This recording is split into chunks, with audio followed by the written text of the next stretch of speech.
করছি প্রোগ্রাম। তো পাইথনের দুটো বেসিক প্রোগ্রাম আমি তোমাদেরকে আজকে দেখাবো। তো প্রথমেই বলে রাখি happy new year once again সবাইকে। আর এটা হচ্ছে আমার চ্যানেলের নাম, আর চ্যানেলের এটা হচ্ছে হ্যান্ডেল, আর এই হচ্ছে লোগো। বেসিক কোডিং চ্যানেলটাতে তোমরা যারা নতুন দেখছো তাদের সবাইকে ওয়েলকাম, আর যারা অলরেডি সাবস্ক্রাইবার আছো তাদেরকে রিকোয়েস্ট করব যে চ্যানেলটাকে আরও গ্রো করতে প্লিজ হেল্প করো। তো চলো আজকের টপিক নিয়ে আমরা এবার আলোচনা করি। সেটা হচ্ছে যে পাইথন রিলেটেড দুটো কোয়েশ্চেন আজকে আমি তোমাদেরকে দেখাবো। সেটা হচ্ছে যে কি না, পাইথনের দুটো প্রোগ্রাম আজকে আমি করাবো। একটা হচ্ছে ফিবোনাকি নাম্বার আর আরেকটা হচ্ছে প্যালিন্ড্রম নাম্বার। তো ফিবোনাকি সিরিজ বা ফিবোনাকি নাম্বার, তো আমরা যেটা করব ফিবোনাকি সিরিজটা প্রিন্ট করাবো, ঠিক আছে। তো ফিবোনাকি সিরিজটা প্রিন্ট করানোর জন্য দেখো কিভাবে ফিবোনাকি সিরিজটা হয় সেটা আমি তোমাদেরকে এখানেই ওপরে লিখে দিয়েছি যে 0 1 1 2 3 5 8 এইভাবে এগোচ্ছে। সেটা কিভাবে যাচ্ছে যে ইনিশিয়ালি আমরা 0 আর 1 দুটো ভ্যালু সবসময় ধরে নেব, নিয়ে পরের ভ্যালুটা জেনারেট হবে কি করে, প্রিভিয়াস দুটো ভ্যালুর অ্যাডিশন হয়, মানে 0 + 1 1 1 + 1 2 2 + 1 3 3 + 2 5 5 + 3 8 8 + 5 13, মানে নেক্সট যদি নাম্বারটা আমরা জেনারেট করি তাহলে 13, আবার 13 + 8 দ্যাট ইজ 21। এইভাবে সিরিজটা যাবে। তো চলো এটা আমরা কিভাবে করেছি দেখো। প্রথমে আমরা কি করলাম না, কত দূর সিরিজটা যাবে প্রিন্ট হবে তার একটা রেঞ্জ আমি n এর মধ্যে স্টোর করব বলে ইনপুট নিয়ে নিলাম, ঠিক আছে। ইনপুট এন্টার n দিয়ে আমি ইনপুটটা নিয়ে নিচ্ছি, নিয়ে ইনিশিয়ালি 0 আর 1 আমি a আর b তে ধরে রাখলাম, নিয়ে সেটাকে আমি প্রিন্ট করিয়ে দিলাম। দিয়ে তারপর কি করব, ফর লুপ দেব। ফর লুপ দিয়ে আমি কি করছি 1 থেকে n অবধি, পাইথনে আমরা জানি যে n মানে কিন্তু ও n-1 অবধি যাবে, গিয়ে c = a + b। এখন দেখো a এর ইনিশিয়াল ভ্যালু 0, b এর হচ্ছে 1, c = 0 + 1 1 হবে, এবং সেই 1টা প্রিন্ট হয়ে end = সিঙ্গেল কোটেশনে স্পেস মানে 1 এর পরে একটা স্পেস প্রিন্ট হবে, এবং তার আগে 0 আর 1 অলরেডি প্রিন্ট আছে, এরপর আবার একটা 1 প্রিন্ট হবে। হয়ে আমরা এখানে কি করছি, এখানে সোয়াপিং করে নিচ্ছি। এই সোয়াপিংটা হচ্ছে কি না থার্ড ভ্যারিয়েবল ইউজ করে যে সোয়াপিং সেটাই। এর আগে আমি সোয়াপিং এর কোডটা যদি কারোর লাগে দেখবে, এর আগে আমার চ্যানেলেই দেয়া আছে সোয়াপিং এর প্রোগ্রামটা, তো সেটা হচ্ছে দেখে নেবে ওটা যে কিভাবে সোয়াপিংটা করা হয়। এবার এই a, b = b, c এটার মানে হচ্ছে যে a = b R b = c। এবার এই জিনিসটা কি হচ্ছে না, এই জিনিসটা হচ্ছে যে প্রথমে a0 b1 আর c1 ফার্স্ট টাইম প্রিন্ট হলো, তারপরে দেখো যখনই c এর পরে আবার একটা আমি নাম্বার জেনারেট করব সেটাকে তো আমি আবার c হিসেবেই ধরবো, কারণ অ্যাডিশনের রেজাল্টটা আমার c তে আসছে, এবং তার আগের দুটো ভ্যালু তখন a আর b হবে, তখন প্রথম ভ্যালুটা আর নেব না। মানে এটা যদি 0টা a, তারপরে b হচ্ছে 1, আর এখানে c টাও 1। এবার যখনই আমি 2 জেনারেট করব তখন আমি এই 1 আর তার প্রিভিয়াস একটা ভ্যালু নেব, তখন আমার হয়ে যাবে এই a-টা 1, এই b-টা 1, আর এই c-টা হবে 1 + 1 দ্যাট ইজ 2। এইরকম ভাবে তখন দেখো সোয়াপিং হয়ে যাচ্ছে, মানে আগে যেটা b ছিল সেখানে a এর ভ্যালু চলে আসছে, আর যেটা c ছিল সেখানে b এর ভ্যালু চলে আসছে। ওই জন্যই a = b, b = c, এটাই পাইথনে একসাথে লেখা যায়। তো সেটাই এখানে লিখে দিয়েছি। এবং এই সোয়াপিংটা হওয়ার পর এই রেঞ্জটা কত দূর চলবে, 1 থেকে n, মানে 1 থেকে n-1 অবধি যাবে। তো এইটা এইভাবে প্রিন্ট হবে। তো চলো আমরা একটু দেখে নিই এটা রান করে। ফিবো সিরিজের প্রোগ্রামটা খুবই সহজ এবং এটা খুব বেসিক প্রোগ্রাম, এটা খুবই মানে পরীক্ষার সময় দেয় এগুলো, এই সমস্তগুলো তোমাদের অ্যাসাইনমেন্টে থাকবে এই ধরনের প্রোগ্রামগুলো। তো চলো আমরা এখানে ধরো 5 দিলাম, 0 1 1 2 3 5। তো আরেকটু রেঞ্জটা বাড়িয়ে এবার আমরা দেখে নিই যে কত দূর যায়, এবং কিভাবে ক্যালকুলেশনটা যেটা বললাম সেটা দেখো আউটপুটটা মিলছে কিনা।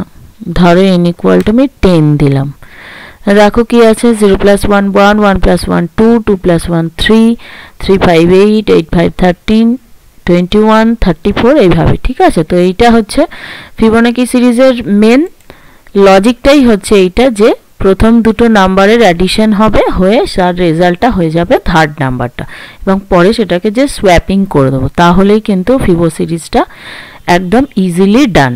ঠিক আছে, এইটা একটা প্রোগ্রাম দেখালাম। এবার আর একটা প্রোগ্রাম দেখাবো, হচ্ছে যে একটা নাম্বার প্যালিন্ড্রম কিনা সেটা দেখাবো।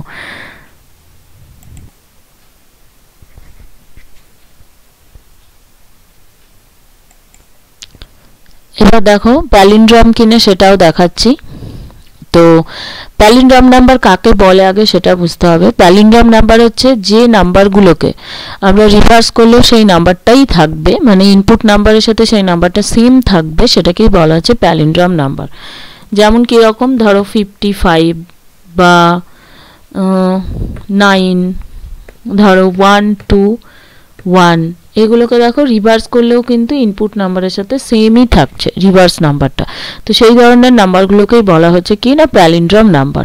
এবার এই প্যালিন্ড্রম চেকিংয়ের জন্য তাহলে কি করতে হবে, মেনলি নাম্বারটা ইনপুট করে আগে রিভার্স করতে হবে, এবং রিভার্স করার পর যদি সেই রিভার্সড নাম্বারটা অরিজিনাল নাম্বারের সাথে ইকুয়াল থাকে, মানে সেমই থাকে, তাহলেই হবে প্যালিন্ড্রম, না হলে নয়। তো চলো রিভার্স করাটাই হচ্ছে এই প্রোগ্রামে মেন। তো এখানে আমি নাম্বারটা ইনপুট নিয়ে নিলাম, নিয়ে টেম্প ইকুয়াল টু নাম।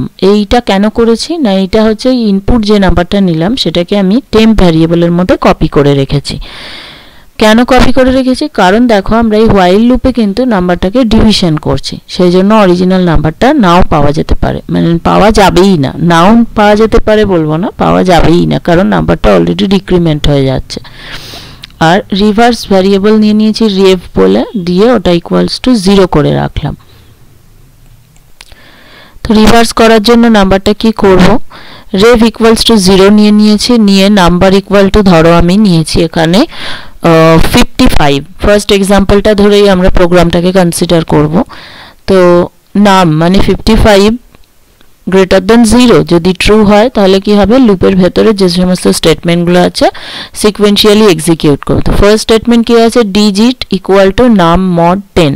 তো এই নাম মড 10 মানে 55 মডিউলো 10, মানে কি না আমি ডিজিট এক্সট্রাকশন করছি, মানে হচ্ছে এর রিমাইন্ডার কত পাবো, 5 পাবো। এবার ইনিশিয়ালি রেভের ভ্যালু কত, 0, তাহলে রেভ ইকুয়াল টু 0 ইন্টু 10, এখানে কত আসছে ইনিশিয়ালি, দেখো আমি লিখছি 0 ইন্টু 10 প্লাস আমি রিমাইন্ডার কত পাচ্ছি 55 মডিউলো 10, মানে আমি 5 পেলাম। তাহলে 0 ইন্টু 10 প্লাস 5 ইকুয়াল টু কত হচ্ছে, 5 হলো, ইনিশিয়ালি হচ্ছে 5। এবার এই নাম ইকুয়াল টু নাম বাই 10, তো এটার জন্য কি করব আমি, নাম বাই 10, তার মানে কি হবে 55 ডিভাইডেড বাই 10। এবার এখানে আমি ডবল সাইনটা ডিভিশন দেবো, তবেই আমার ইন্টিজার ভ্যালু ক্যালকুলেট হবে। তো সেটা কোশেন্ট ইকুয়াল টু হবে কত, 5। এটা হলে এবার এখান থেকে আবার যাবে 5 গ্রেটার দেন 0 ট্রু হলে, আবার এখানে কি করবে, আবার এখানে হবে